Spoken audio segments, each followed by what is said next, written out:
सालनि हरनि पार्टीमुंनति एमएलए सुदीप बर्मन कक्टुमा थुमनाय रकनि बेसकांगो पार्टीमुंनति कक्लामना रखा साकनाय नोगो अक्सिजेन थांमानि लामा आतुमसा मुथुबजाखै थांमाबाय कोरोना बेमार मानजा साक हामियार लांमा नायमान्या अंगै जिरिक्लाजाक यांगो साकनायनि रक साकनाय नोगनि नायकुलमुंनि बारजा मानजाक दांफांरकनो ककदुबै गोरोंना नायिबो खरकसा बायफानो ककदुबै गोरोंगि मान्या अंगै जोंजालो खलायलायजाक पाठ्यको खरकसानोबो मान्या ओंमाबाय हरनि दामसार जराव एमएलए सुदीप बर्मननि थानि जिबि साकनाय नोगनि फासिंति पार्टीमुंनि कक्टुमा सकबायमानि लगी-लगीनो खरकसा बायोमेडिकेलनि एलएम गोरोंनो लगिओ तलाङै जिबि साकनाय नोगो थांनानि लामरुओ आबोहाय जरावा कायसा कक बुंयावैनो एमएलए सुदीप बर्मननि कक थाइजाबानो लगिओ थांनाय तरुण देनबो खाका हामयाफरका एमएलए सुदीप बर्मन গতকাল রাত্রিবেলা দু তিনটে টেলিফোন পাই জিবি হাসপাতাল আনুমানিক রাত্রি একটার সময় যে ডাক্তারবাবুরা চিৎকার করছেন,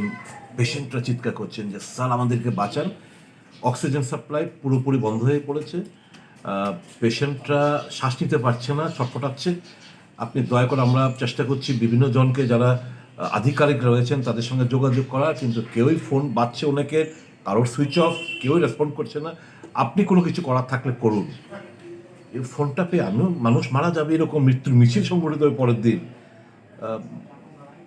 আমি দেন আমি ঈশ্বরের নাম নিয়ে ফোন করলাম রাতুল দে, যিনি আমাদের রাজ্যে মাত্র একজনই রয়েছেন যিনি ইঞ্জিনিয়ার, বায়োমেডিক্যাল ইনস্ট্রুমেন্টেশন ইঞ্জিনিয়ার। ওনাকে আমি ফোন করি এবং থ্যাংক গড উনি ফোনে আমার রেসপন্ড করেন, বলে কাকু, আমি বললাম রাতুল তুমি কি করছো? কই তো খেয়ে দিয়ে শুয়েছি, তুমি ড্রেস পরে শীঘ্রই চলে এসো, জিবি হাসপাতালে যেতে হবে। ওখানে খবর হচ্ছে এই যে অক্সিজেন সাপ্লাই পুরোপুরি বন্ধ হয়ে পড়েছে, মানে যারা হাসপাতালে ভর্তি অক্সিজেন পাচ্ছে না, খুব কষ্ট পাচ্ছে এরা। ও খুব একটা সময় নেয়নি, খুব চটপট করে ও চলে এসছে। আমরা দুজন একসাথে যাই জিবি হাসপাতালে, তারপর গিয়ে দেখি যে মিটারগুলোতে 000 এরকম রিডিং আসছে।